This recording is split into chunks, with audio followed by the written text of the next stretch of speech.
Good morning, everyone. Let's get started with today's webinar on container-based sanitation. I'm Christine Black with the Stanford Woods Institute for the Environment, and I'm here on campus with our Water Health and Development team. Before we begin, I'd like to go over a few technical details. You've probably heard the open mic. We are using the Stanford video conferencing system, and so we're going to have to be cautious about keeping those mics muted. You should see an icon in the right-hand dashboard that will show your microphone with a line through it when it's muted. So let's make sure that that's in place. On the video side, we've had an overwhelming response to this event. We're absolutely delighted. The webinar is going to be at capacity today. We don't want to risk overloading the system, so we don't want to slow things down. So please do toggle off your video cameras. Again, you're going to see those audio and video icons in the dashboard on the right-hand side. Now, if you'd like to ask questions about the presentations, you should look for a message from James Winter in the chat button section on the right-hand side. Go ahead and reply to him with a personal message and share those questions. We want to thank those of you who have already sent questions in, and we'll work through as many as we can today.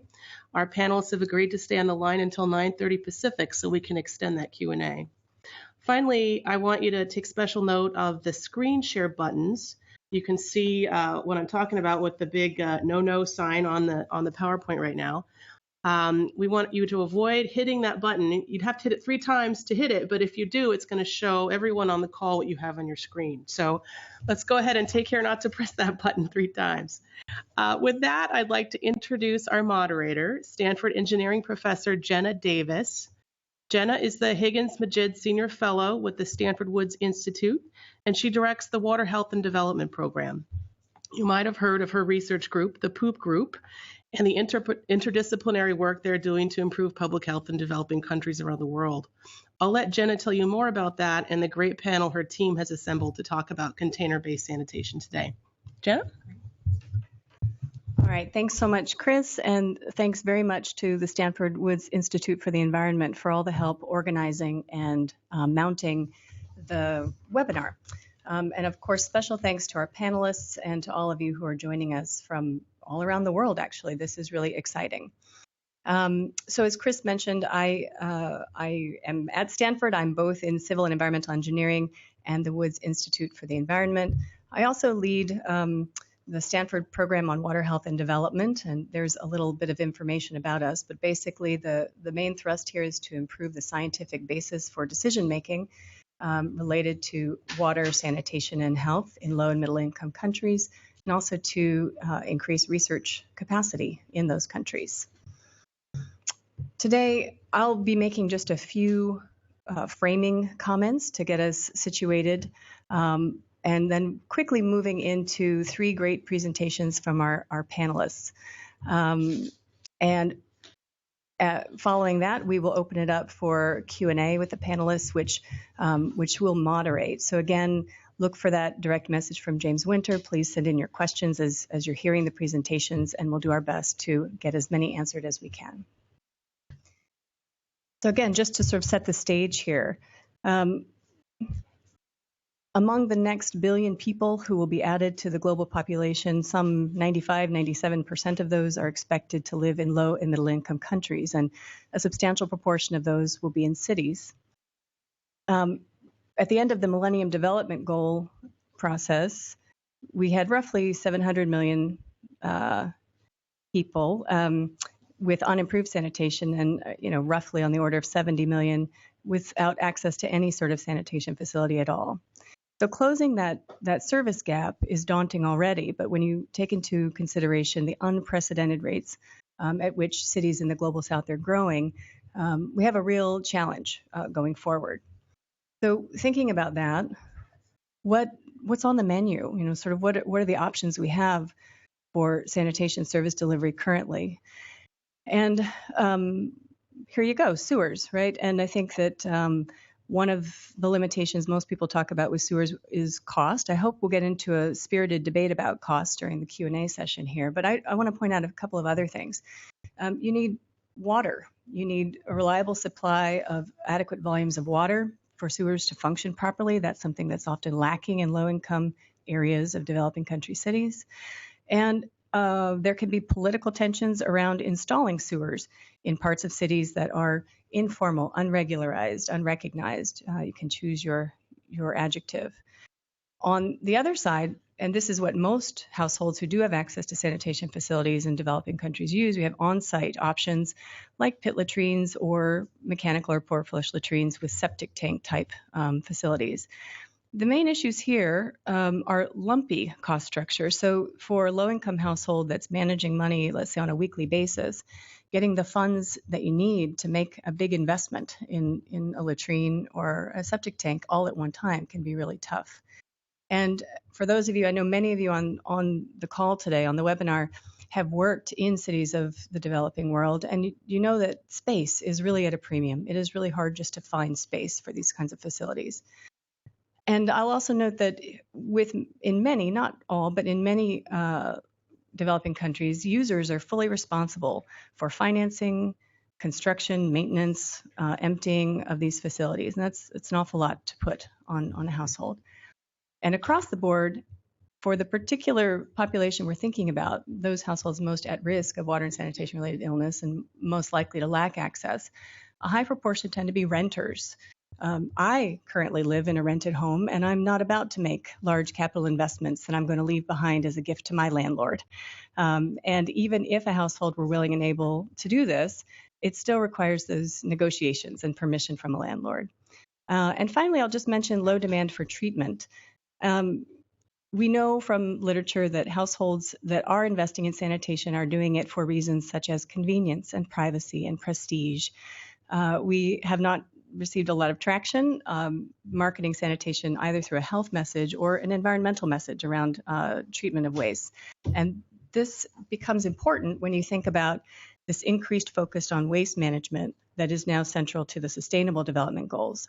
So quite a departure from the MDGs. We're actually thinking about where waste goes and not just access to toilets when we're classifying households as having access to improved sanitation or not. And we'll come back to this issue and how it aligns with container-based model in just a moment. So what do we mean by a container-based sanitation model? This is a really stylized facts here. You know, there are a lot of variations on this, and we'll hear about those from our presenters.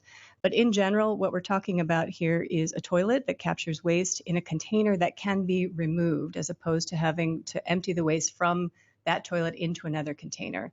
They're typically waterless and urine diverting, and users need to add some sort of cover material for odor and pest management. And the service model is that when the container is full, it is swapped out on some sort of regular service schedule. Contrast that with the notion that users are supposed to figure out when their pit latrines or their septic tanks need to be serviced and take care of that themselves. And so that means you are linking the hardware typically with a service plan. And I think each of our presenters will give more information about the approach that they use. On this slide, we've listed several groups of which we're aware that are working on the container-based sanitation paradigm, and apologies for anyone that we're not aware of and have inadvertently left out. We're really fortunate to hear today from Sanergy Soil and Clean Team about their experience. And I'll just note that Resource in the upper left-hand corner is a group created by Sebastian Tillmans and Corey Russell here at Stanford. And we got to work with Soil on piloting a CBS approach in Haiti. So going back to these challenges, and I'll sort of wrap up quickly so we can move on to the panelist presentations. Thinking about some of the things that I mentioned earlier, how does or how might container-based sanitation address some of those challenges? Again, I'm going to sort of set costs aside. I think that our presenters will be giving us some interesting information there. But to the extent that we have a waterless system, the water requirements are a lot lower. The political feasibility goes way up because you're not putting in long-lived assets. The lumpy cost issue also can be addressed because I'm not asking you to buy or build anything. Customers in these CBS systems typically are leasing toilets and paying a monthly service fee.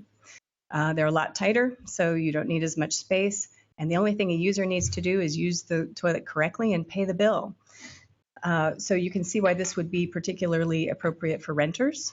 And on the back end, these dots aren't showing up, but on the low demand for treatment, we just shift the problem. We sort of think about it differently. It may be that users have low demand for treatment, but there may be other groups that do have effective demand for the resources that can be recovered from human waste. And container-based sanitation, I would argue, is sort of uniquely situated to recover those wastes, and thus you could think about two revenue streams, one from user fees and a second from recovered resources. Now, with apologies for the shameless plug, I'll just say that many of the points that I've laid out in this overview are elaborated much more eloquently in two papers that our group and Sasha Kramer and the Soil team published last year in two special issues within the Journal of Environment and Urbanization. And I'll note that these two issues are devoted entirely to urban sanitation and drainage, so I recommend them to you all. And these two papers in particular, we went through the process of making sure they were open access, so there should be no paywall, and we hope you'll check them out. All right, so let's move on to hearing from our panelists. I'm going to introduce all three of the panelists now, and that'll allow us just to transition from one presentation to the next without my having to come back in and bother you. You will hear a pause, a bit of a pause as we shift from one to the next. And so we hope you'll take advantage of that opportunity to send James Winter any questions that have come up for you as you're listening to the presentations. So first we'll hear from David Auerbach, and he is co-founder of Sanergy. Sanergy is a social enterprise that makes hygienic sanitation affordable and accessible in urban slums, and they are starting out in Nairobi, Kenya. David and the founding team met actually while they were graduate students at MIT in 2010. Before coming to Sanergy, David worked as a teacher in China, and he also worked with Endeavor, a nonprofit organization that helps for-profit entrepreneurs in emerging markets. And David has been based in Nairobi since 2011. Next, we'll hear from Sasha Kramer, and Dr. Kramer is the co-founder and executive director of Soil. And she's been living and working in Haiti since 2006, and that's the same year she received her PhD in ecology from Stanford. Sasha has received a number of awards, including the National Geographic Emerging Explorer Award and an Architect of the Future with the Wasdell Institute, and she's an Ashoka Fellow and a Schwab Foundation Social Entrepreneur of the Year. And third, we'll hear from Andy Naricott. And currently, Andy is Deputy Director of Global Safe Water at Evidence Action, where he's responsible for the dispensers for safe water business. Previously, and relevant to today's webinar, Andy was Deputy Chief Executive at Water and Sanitation for the Urban Poor, or WASUP. And in that capacity, Andy built an innovation unit that was really focused on bringing human-centered design to developing solutions for urban wash. And in that capacity, he also established the Clean Team enterprise that we'll hear about today in partnership with the private corporation Unilever. So with that, we're really excited to turn it over to our panelists, and we'll get going here. Good morning, everybody. It's a pleasure to join you here from Nairobi, Kenya. My name is David Auerbach, and I'm one of the co-founders of Sanergy, and on behalf of my 272 teammates in Nairobi, it's my pleasure to share with you the work that we're doing here at Sanergy. Sanergy uses cartridge-based solutions to tackle the urban sanitation crisis. Right now, before Sanergy came along, residents living in Kenya's informal settlements had three untenable sanitation options. First, informal settlements residents could pay up to 6 cents per use to use pit latrines. These pits are often no more than a simple hole in the ground surrounded by a walled enclosure. They are not only unhygienic and undignified, but a threat to the environment and public health because they drain human waste directly into the surrounding area. Another option was flying toilets, defecating into a plastic bag in your own home and then chucking the bag into public areas. While this is free, it is undignified and causes further environmental damage in the community. Or third, residents could use public toilets that are located in commercial areas a long way from residential neighborhoods, resulting in not only inconvenience, but also but also significant danger for women and children as they walk to these facilities, particularly at night.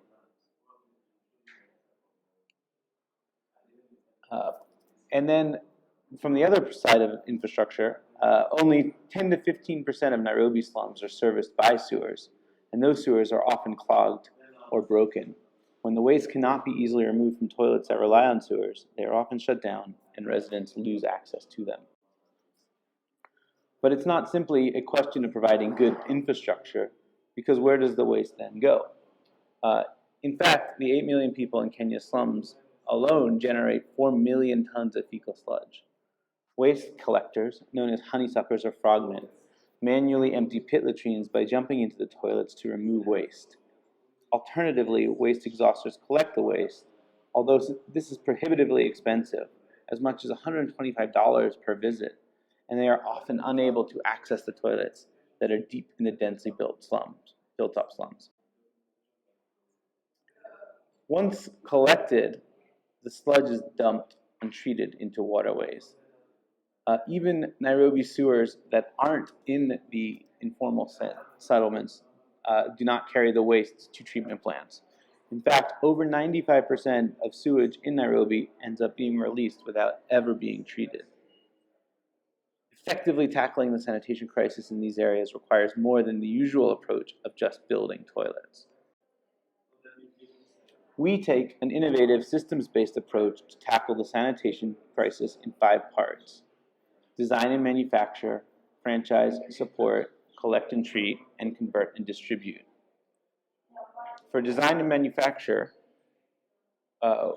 we use local materials and labor, and we design and build high-quality, low-cost sanitation centers known as Fresh Life toilets. Franchise, we distribute our Fresh Life toilets to the community through 3 different models: a commercial model, a residential model, and a community institutions model. The residents who run our toilets are called Fresh Life operators, or FLOs. Third, we provide a variety of support services to our Fresh Life operators, helping them secure the materials and the financing and acquire the skills that they need to start their business and ensure it is successful. Fourth, we collect and treat the waste. On a regular basis, pretty much every day, depending on usage, Sanergy's waste collection team collects the waste from each Fresh Life toilet and safely transports it from the community to our central waste processing facility, where it is then properly treated. And finally, we convert and distribute the waste. We convert it into saleable byproducts like organic fertilizer and insect-based animal feed, which we then sell on to farms, promoting a more sustainable agriculture and increasing crop yields for farmers. But it starts with a great toilet. And so because of the lack of functioning sewers in the area we serve, Fresh Life toilets capture the waste on-site in double-sealed cartridges for safe and easy waste collection. Our urine-diverting squat plates automatically separate urine and feces into the 2 cartridges, reducing smell and improving our customers' experience. To ensure that the toilets provided a service that customers would use and would be willing to pay for, the Fresh Life toilet has been designed with input and feedback from our target users.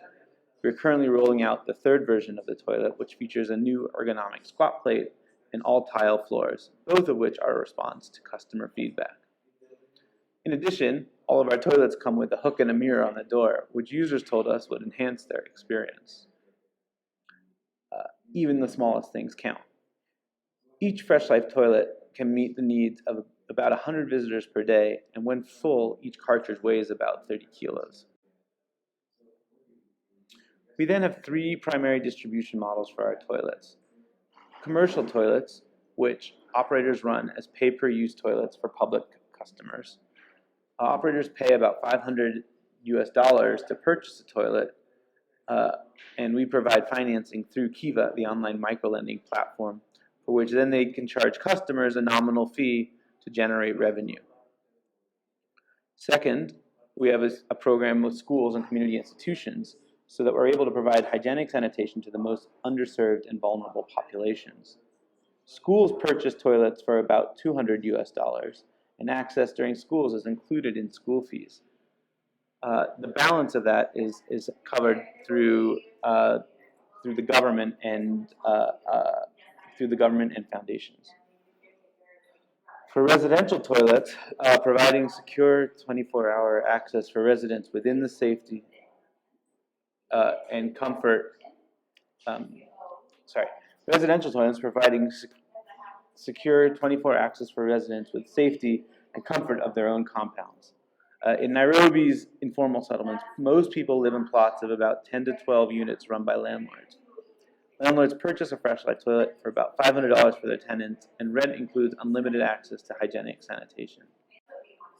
No matter what the distribution model, we enter into a strict franchise agreement with the operator, in which the operator agrees to abide by sanitary standards of hygiene, cleanliness, and customer service, and in return, we provide a variety of support services.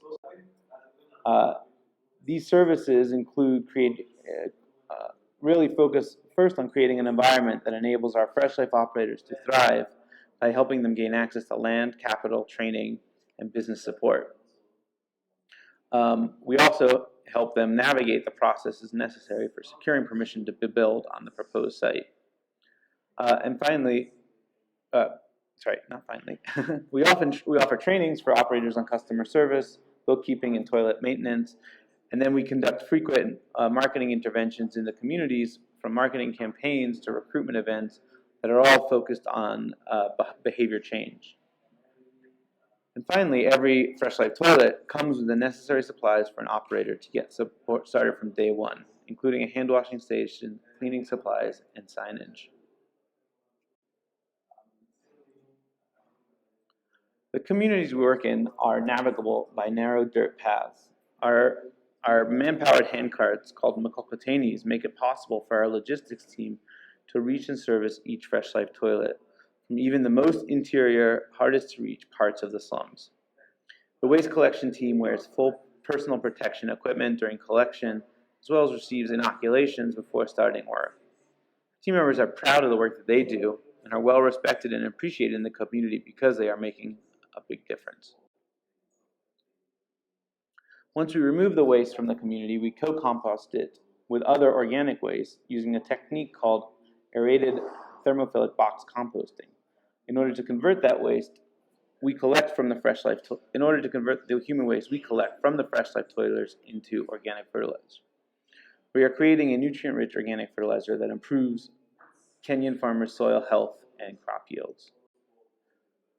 And indeed, 80% of Kenyans rely on agriculture for their livelihoods, but farmers are often stuck in a poverty trap due to declining agricultural productivity.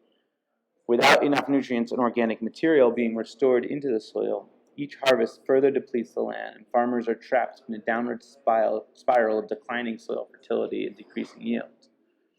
The Kenyan Ministry of Ag has identified soil degradation as the #1 issue surrounding Kenya's food security. As such, the ministry has recommended that farmers use up to 10 tons of organic fertilizer per hectare to restore soil health. And just to give you some perspective, there are 27 million hectares of arable land, or of farming land in Kenya. However, these farmers do not have ready access to organic fertilizers, as they are not produced domestically, and imports are prohibitively expensive.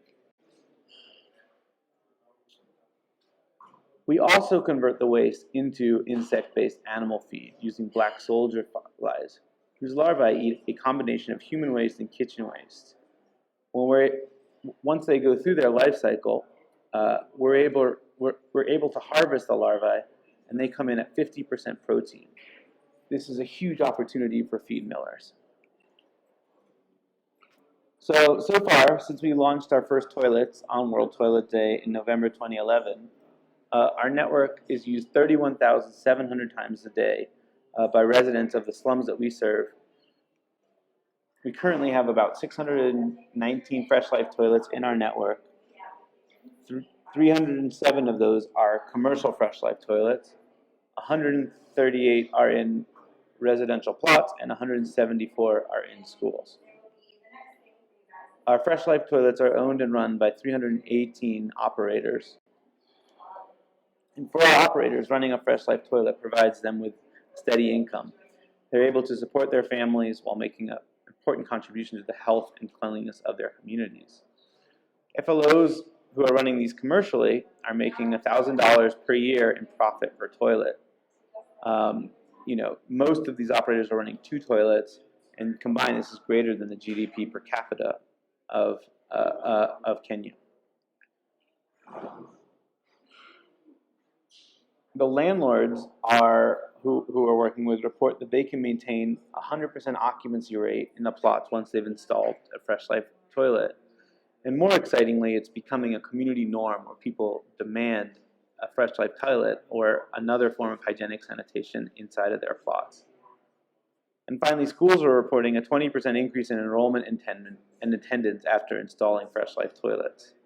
Most excitingly, we've been able to demonstrate in partnership with CARE and Emory and the government of Kenya that we come in at 1/5 the cost of versus their currently funded programs. To date, we have successfully and professionally collected and removed 8,200 tons of waste from Nairobi slums. We'll collect about 4,200 this year. And we're converting this into the fertilizer, and we're seeing that farmers are seeing crop yields increasing at least 30%, and in some cases as much as 100% once they start using Evergrow. At the same time, we've created almost 800 jobs in Nairobi, and these are by and large very local jobs. Of our 270 teammates, 90% are Kenyan, 60% are from the communities we serve. They are supporting over 300 operators who in turn have hired about 160 people to run their toilets. At the same time, we're working with over 200 farmers in selling our product. So, and yet this is still very much the beginning. In the next 5 years, we aim to increase the reach of the Fresh Life network to provide safe, accessible, and affordable sanitation in urban slums by collecting and removing over 40,000 tons of waste per year, and to profitably produce at scale products and services that customers want along the safe sanitation value chain by selling over nearly 10,000 tons of end product each year. Thanks for your time, and I look forward to all of your questions.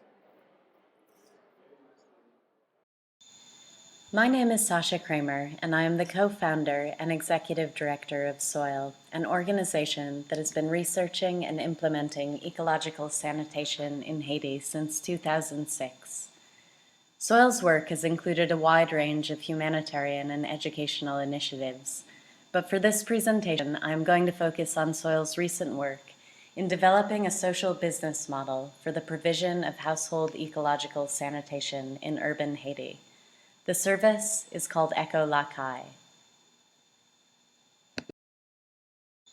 I'll start with a little bit of background on how this service came about.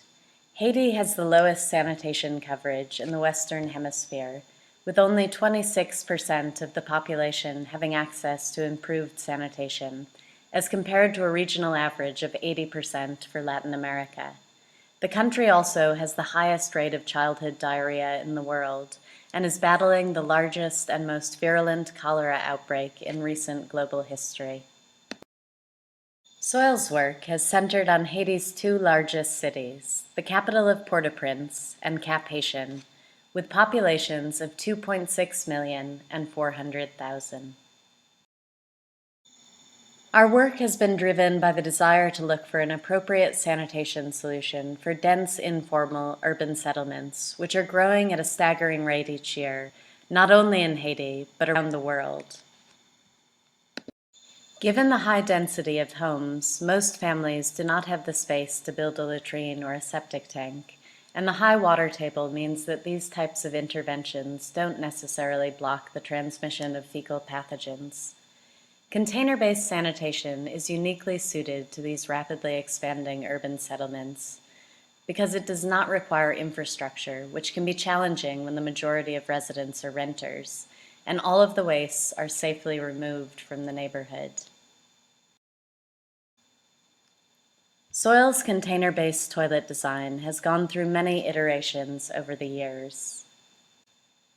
But the current design is made by trained artisans from the neighborhoods where Ecolakai operates and costs less than $25 US.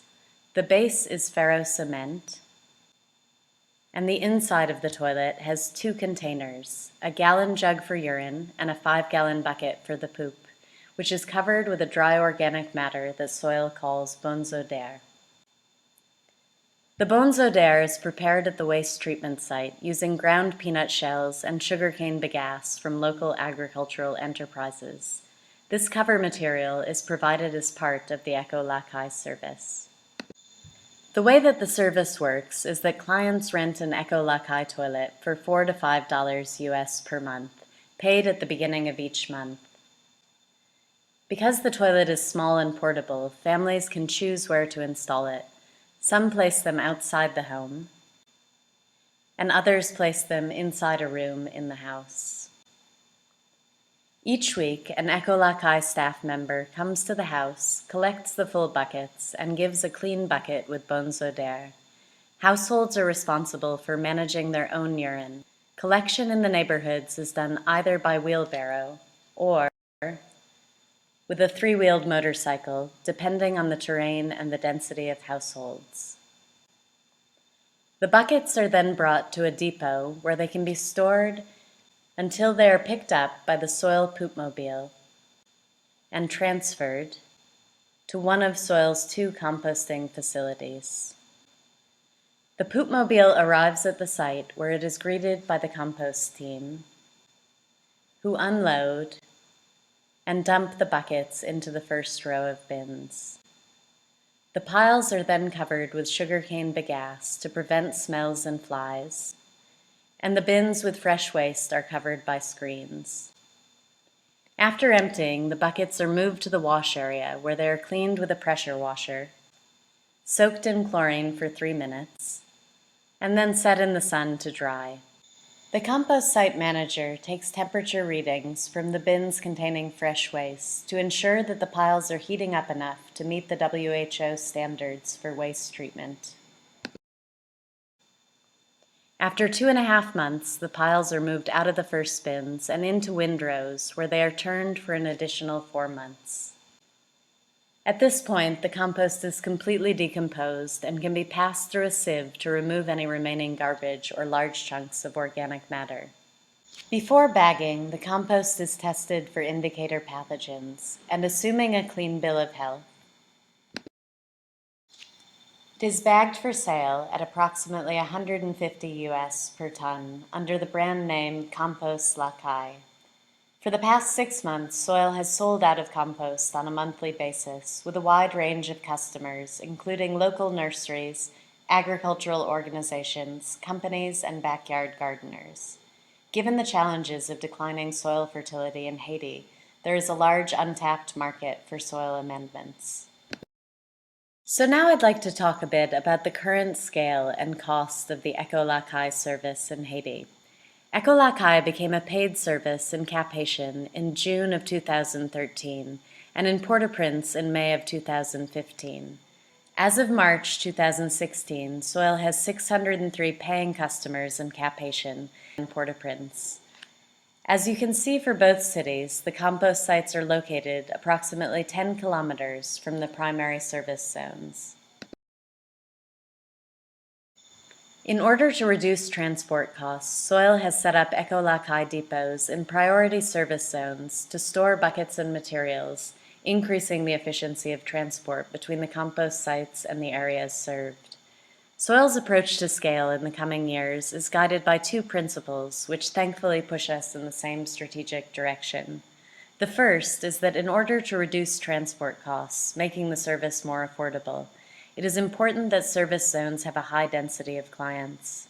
Additionally, in order to obtain the public health benefits conferred by household sanitation, it is critical that the highest percentage possible of a local population are using a toilet. Most of the communities where Soil works are in low-lying areas with very high water tables, which means that several times per year the neighborhoods flood. When this happens, all of the waste from open defecation and latrines is mixed into the floodwaters, which enter people's homes, exposing family members to fecal pathogens, whether or not there is a household toilet in the home. This is one of the reasons that there is often a lag time between sanitation interventions and improved public health outcomes. The immediate impacts of providing household sanitation have more to do with user perceptions related to dignity and comfort. This research was carried out by Resource and Soil in 2012 and looked at user perceptions before and after they received the household toilet service. The results indicate that when people rent a household toilet, they feel an increase in their sense of pride and safety and a reduction in shame associated with their previous sanitation option. Although we believe that dignity, in and of itself, is reason enough to work towards increasing sanitation access, we are also committed to improving public health outcomes. And as such, the Eco-Lakai strategy for the coming years will be to increase the density of coverage in our priority neighborhoods before expanding into other cities in Haiti. This will allow us to refine the service delivery model and move towards increasing overall sanitation coverage in these neighborhoods, with the ultimate goal of reducing waterborne disease. Finally, I would like to share some very preliminary cost estimates for the Eco-Lakai service. These numbers come from an analysis of our current costs at the scale of 600 toilets and show an estimated monthly cost per household of just under $20 US. This cost would cover everything from toilet construction to compost preparation. The estimates also include both capital and operating expenses. As you can see, the primary cost driver is waste treatment, which is not surprising, and many sanitation providers separate out waste treatment from their core business model, as waste treatment is more of a public service than an individual service, and as a general rule, it is subsidized by the public sector. This graph gives you a sense of what our costs look like, excluding waste treatment expenses. What you can see here is that revenue generated from Eco-Lakai service fees and compost sales is able to cover 99% of the costs of the Eco-Lakai service, even at a very small scale. In the coming months, our focus will be on refining our cost analysis and looking at ways to optimize our operations to reduce costs. We will also be working on cost projection models to look at the potential for economies of scale to reduce the per-person cost of waste treatment over time. As an NGO, with one of our primary goals being the creation of models that can be replicated by others, we are committed to transparency in research, and as such, we are able to share these numbers freely. But I do want to state that we strongly anticipate that these numbers will change significantly as the model progresses. This financial overview should be seen only as a baseline, and we look forward to sharing updated figures in the years to come. As we're still in the research phase, all good ideas are welcome.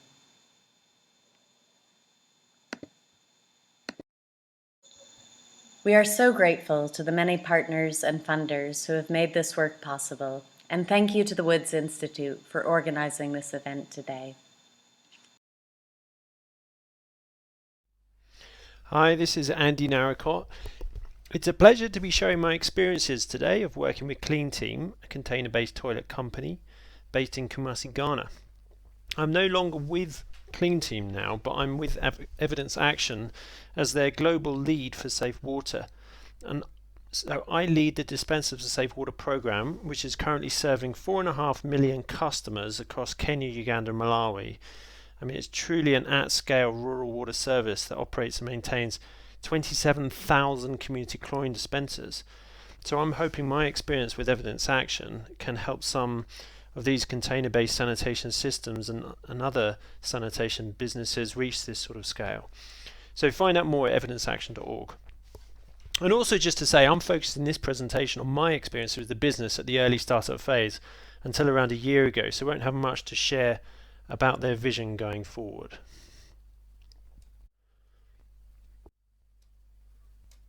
Sorry, now I've got it working. So jumping right in with a quick overview of the business. So based in Kumasi, the second largest city in Ghana, with a population of around 2 million people, I started the business in about 2011 with some folks from Unilever who were looking at market building opportunities for their business in emerging markets. So we started out with a pilot of just 10 people, and that quickly grew to 50, which we were doing on very manual processes. The company now has 40 employees serving around 1,200 households, which is equivalent of around 6,000 people. There is currently no resource recovery in the standard operation model, but a composting pilot was carried out last year with mixed results. The waste is taken in the cartridges directly to the municipal waste treatment site, which is a little way out of the city on the back of a tractor. And there they're processing about 600 cartridges a day on a typical factory line setup. And so it's really important to say the business really couldn't have succeeded without the very strong support of the local KMA right from the beginning. So this is the toilet, as you can see.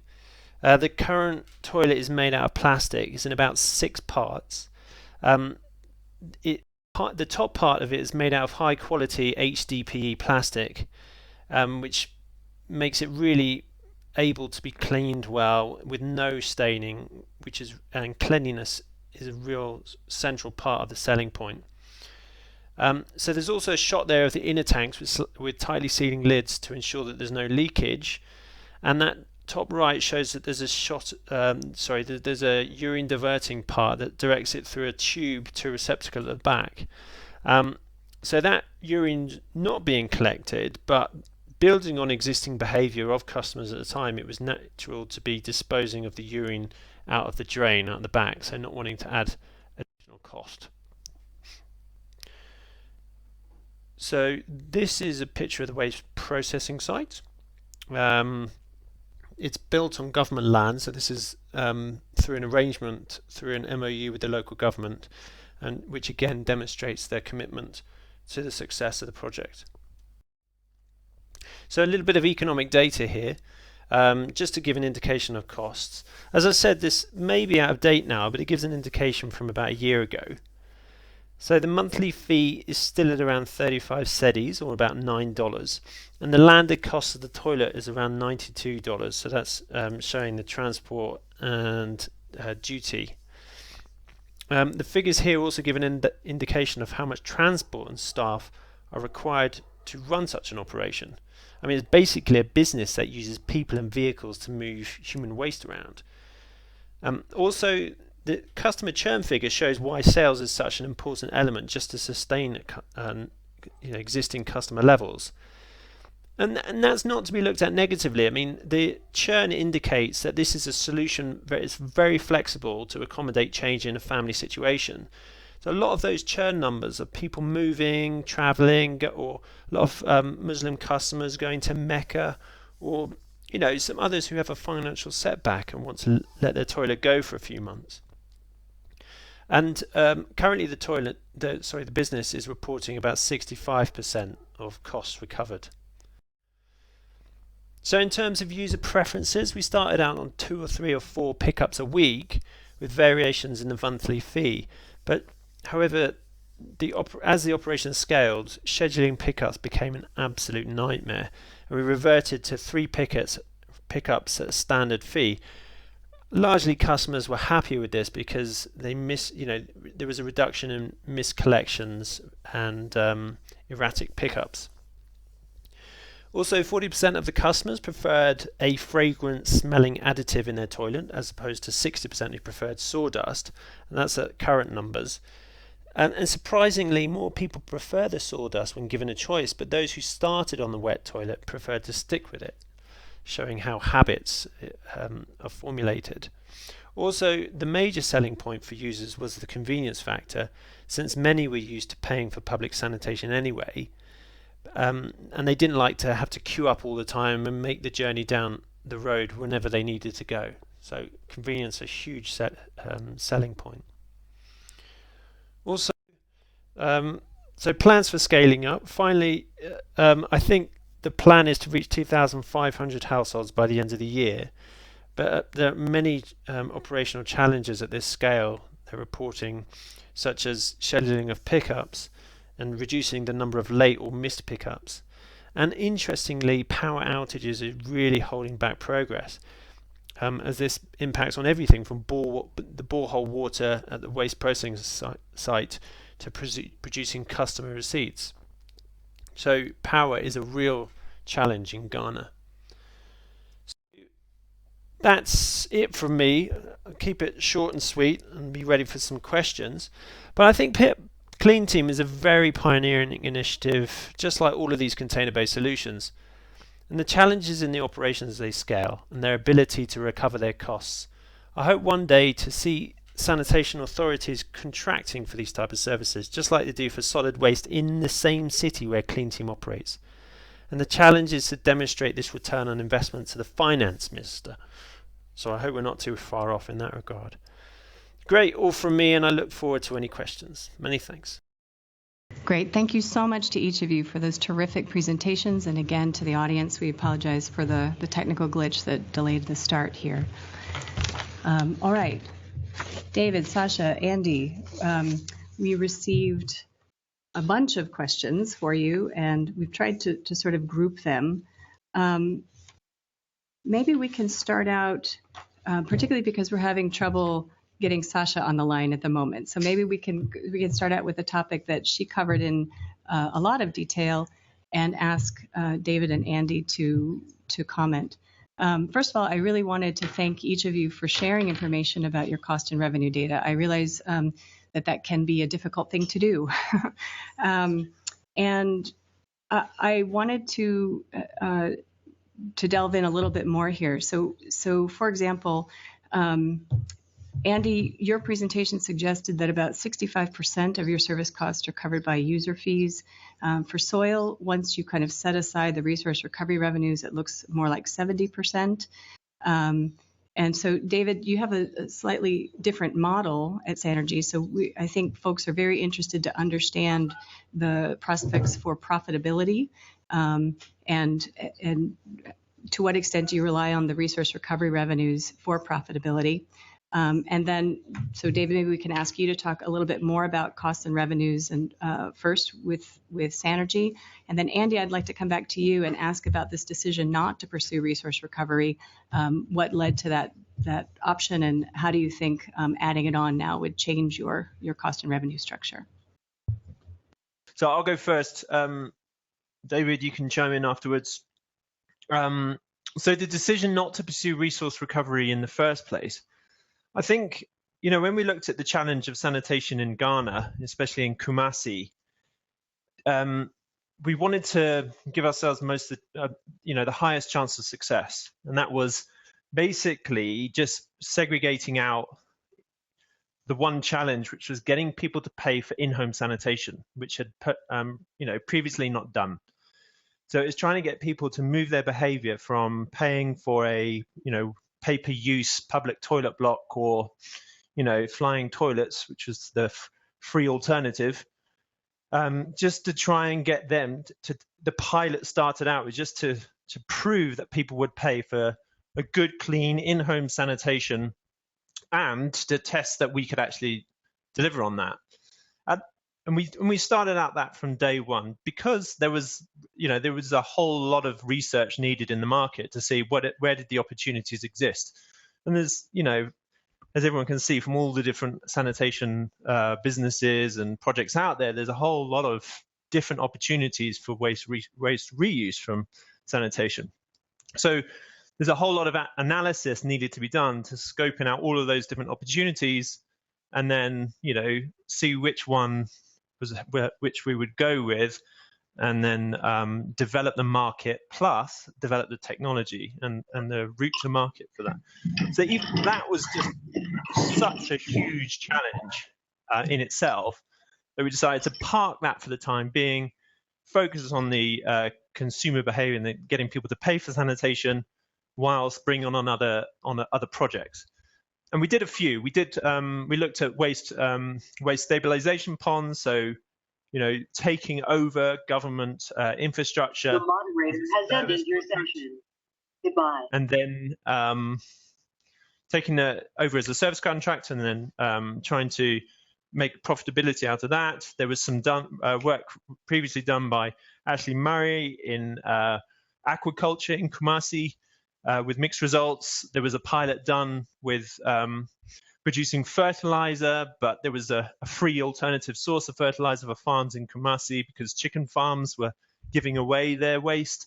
So there's a lot of work needs to be done, and I think to this day that I think decided not to pursue any specific one and just continue on trying to reach profitability just on user fees. Maybe over to David. That's great, Andy. Thanks very much. Unfortunately, we've lost David for the moment. So can I maybe follow up with an affordability question, which is something I want to ask both you and Sasha. So Andy, it sounded like the service cost for your household clients is about US $9 per month. And Sasha, you said for soil, it's about $4 to $5 US per household per month. Can you give us a sense of how that compares, let's say, to income? Is this affordable? Are we going to be able to reach the poorest households that are most at risk of water and sanitation related illness with this model?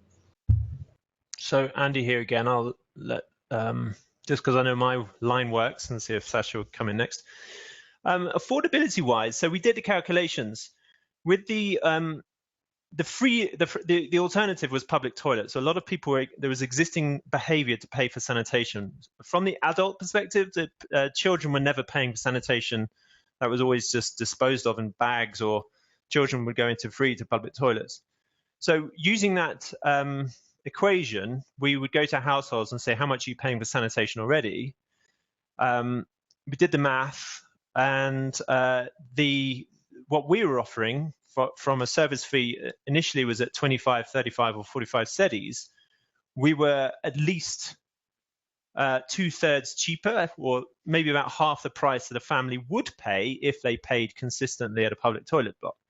So just by that rationale, we taught households through the sums, and they saw the cost savings, and they decided to go for it and try it out. We made it a lot easier at the beginning by giving people a month free. So there was a huge risk for people to change behavior and, bring this weird object into their house that they'd never seen before. But as a result of that, we got a good critical mass continuing after the first month free.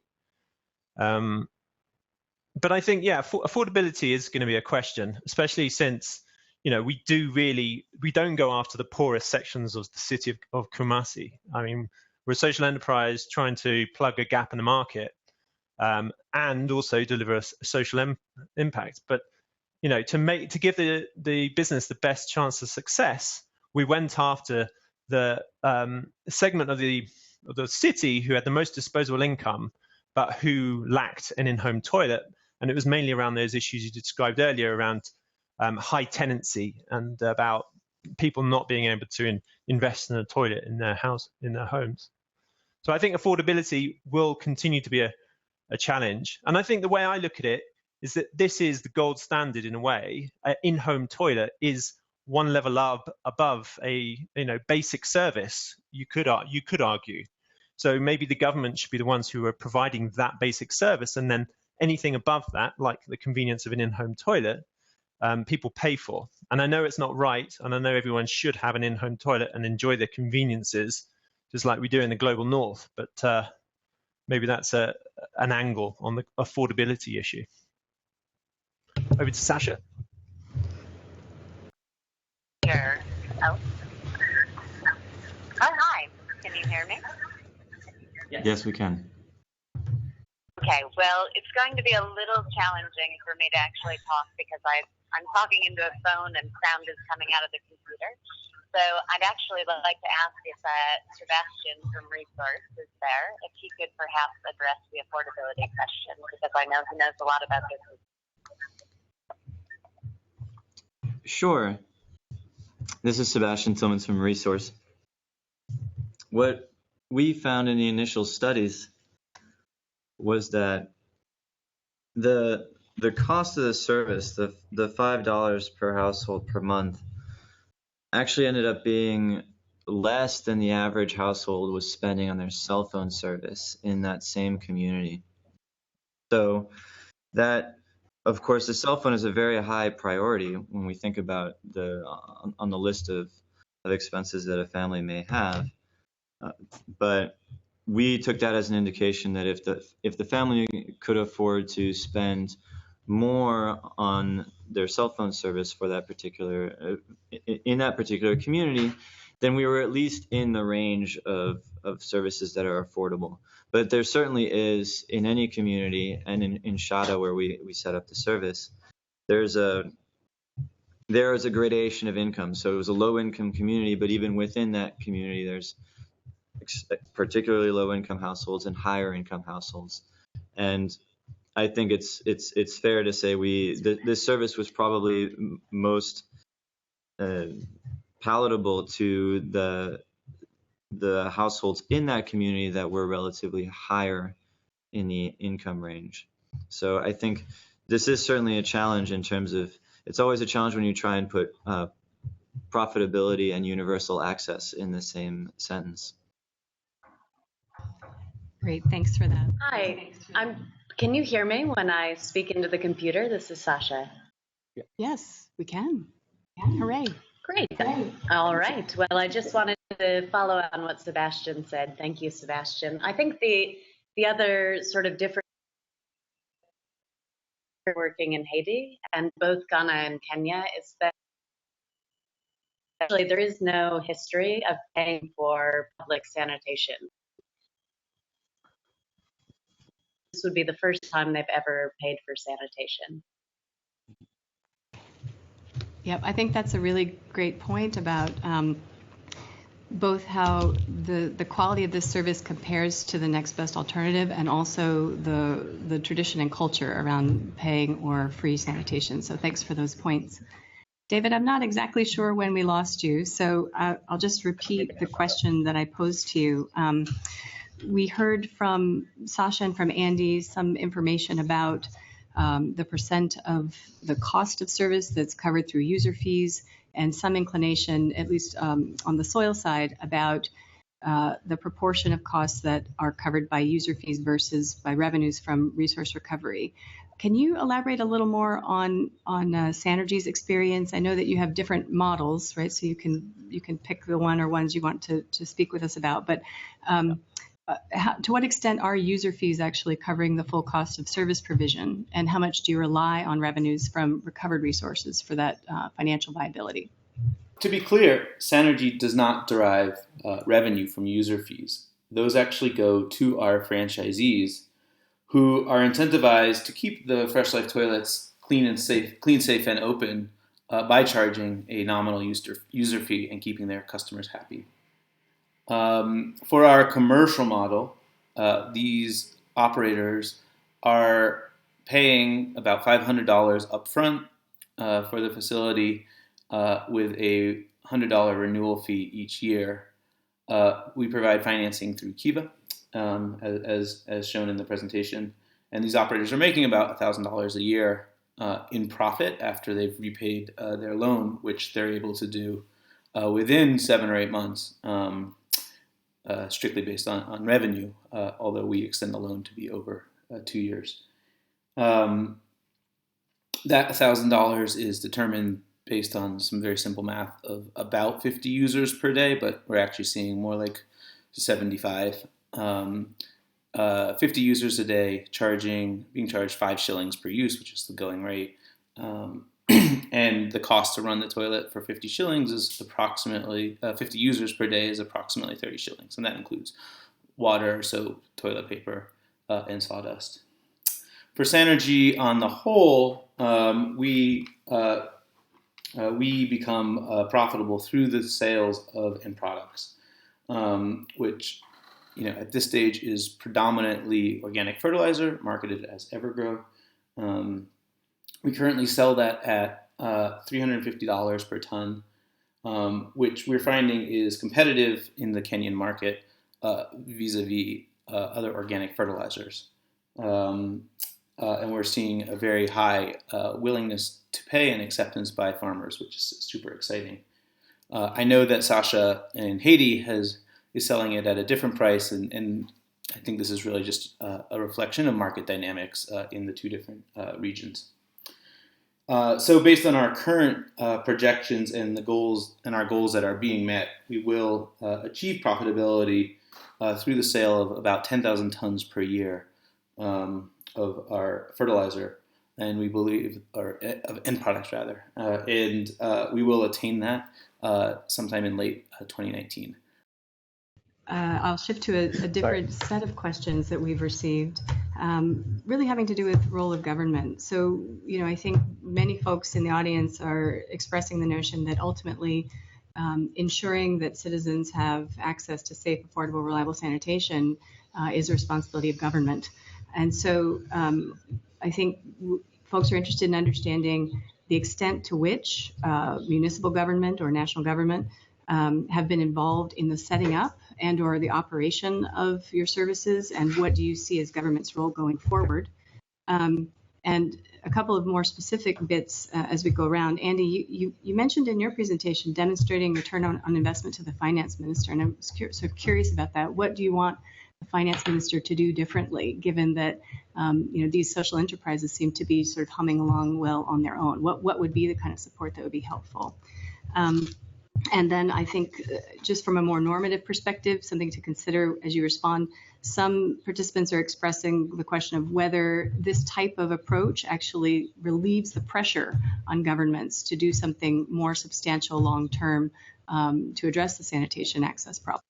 So maybe we can start with Andy and Andy, Sasha, and David, and see if we can get you all to respond to those prompts. Sure. Hi, this is Andy again. So the role in government in setting up and operating services in Kumasi. So the local government had originally, I think in the 90s, received a large investment from the World Bank for public sanitation. As a result of that, there was a large-scale installation of public toilets around the city, as well around the change in policy about bringing the private sector into public services. And as a result, a lot of public sanitation went up, and they also encouraged a lot of the private sector to invest in using build, operate, transfer type contracts. And that was mainly it. Since then, there has been a political capture of a lot of those public toilet blocks. They're seen as by the local politicians in their area, in their patch. They take them over and see those as fueling their campaigns. I mean, there's been a bit of research around this. I'm not breaking any new news. I think this is kind of old news. So the government have been really struggling to sustain a good level of performance of those existing toilet blocks.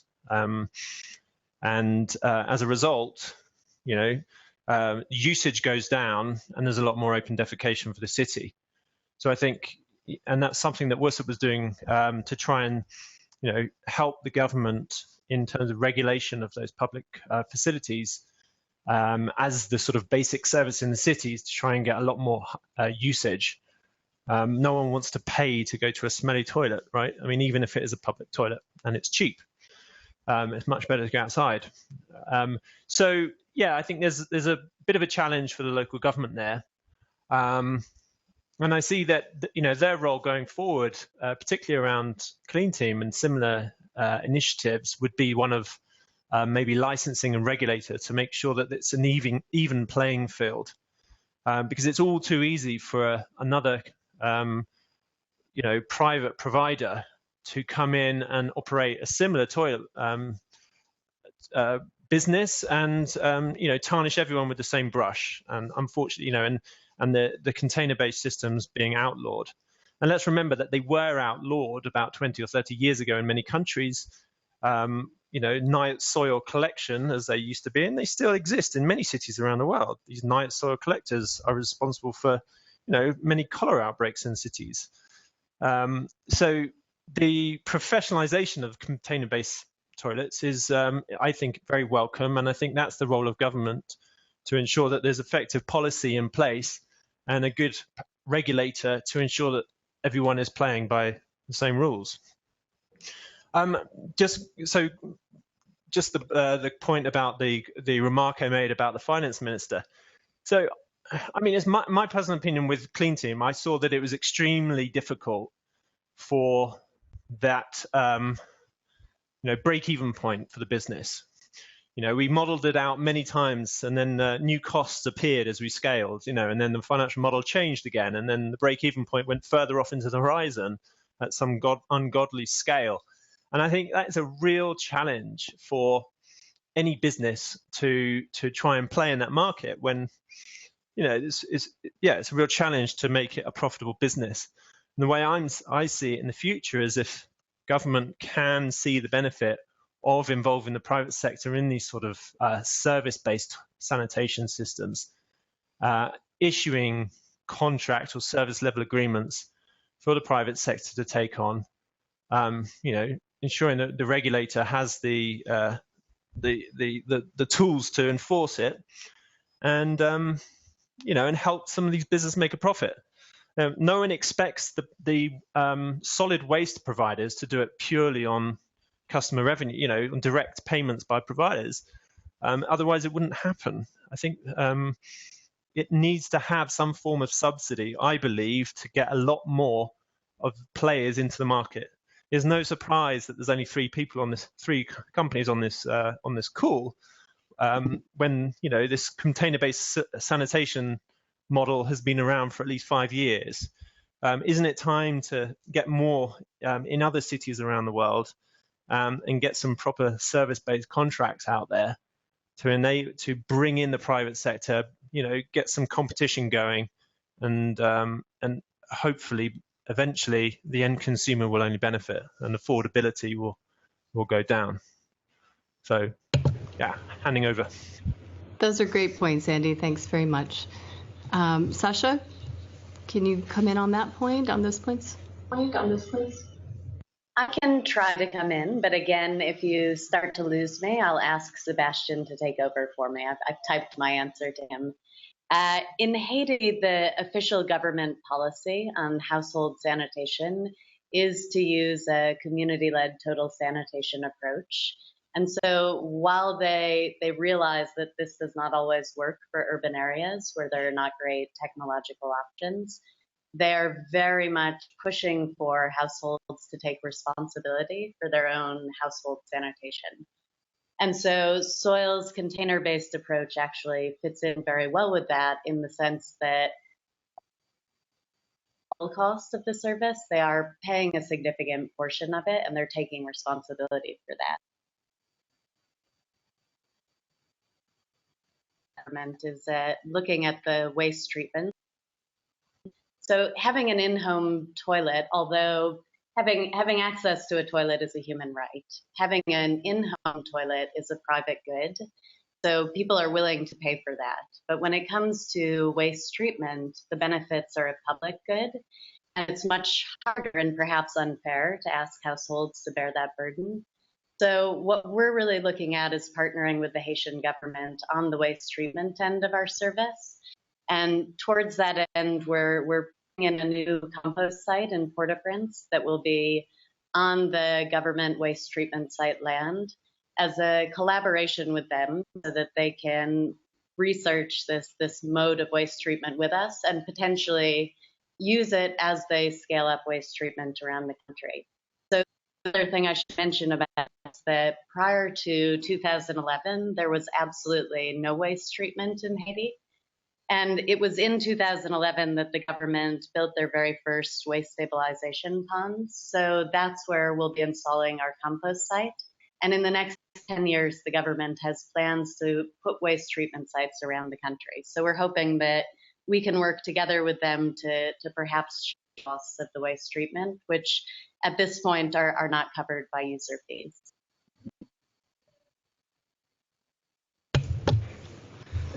Great, Sasha. Thanks so much. David? As we've grown, the government has become a really important partner for us. And we have a robust strategy that engages the government across 3 levels, across a 6-person team, plus the executive leadership, that engages over 180 government officials, which I do think gives you some sense of how complex, sanitation across the entire value chain is. We're dealing with ministries of water, health, environment, energy, agriculture, just to name a few.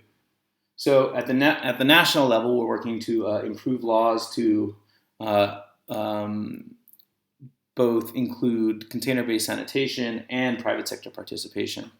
In this past year, we were invited to comment on the new national sanitation policy, which has gone on to recognize the validity of both, or the importance of both container-based sanitation and private sector participation. At the county level, we've started to do some really great work with the government's oversight in both schools and with one county administrator. In schools, we ran a pilot in partnership with Emory University, CARE, Wash United, the Ministry of Education, and Nairobi City County, where we were able to demonstrate that by providing Sanergy solutions, we could achieve the same health outcomes at 1/5 the cost than what the government is currently providing as a solution. Similarly, with the county administrator, he has given us actually 20 plots of land, and land is obviously a huge constraint for us to be able to build Fresh Life toilets on. We do this through our exact same model, so we identify operators who then invest and run it as a small business, and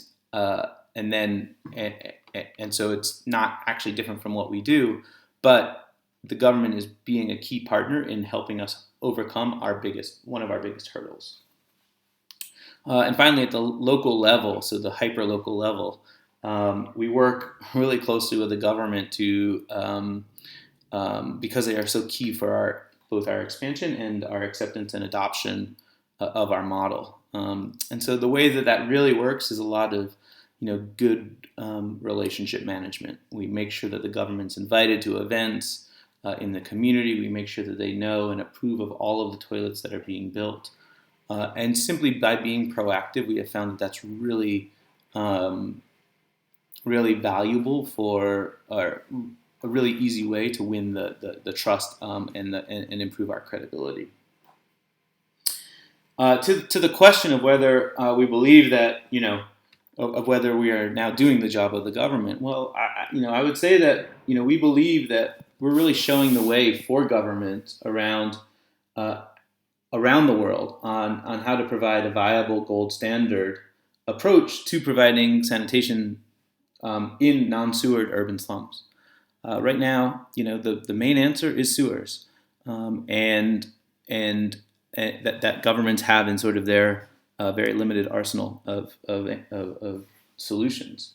We as Sanergy are really well positioned to experiment and develop the CBS model, which, as we've shown through the overtures that we've made and the success we've had with all levels of government, we believe will actually then,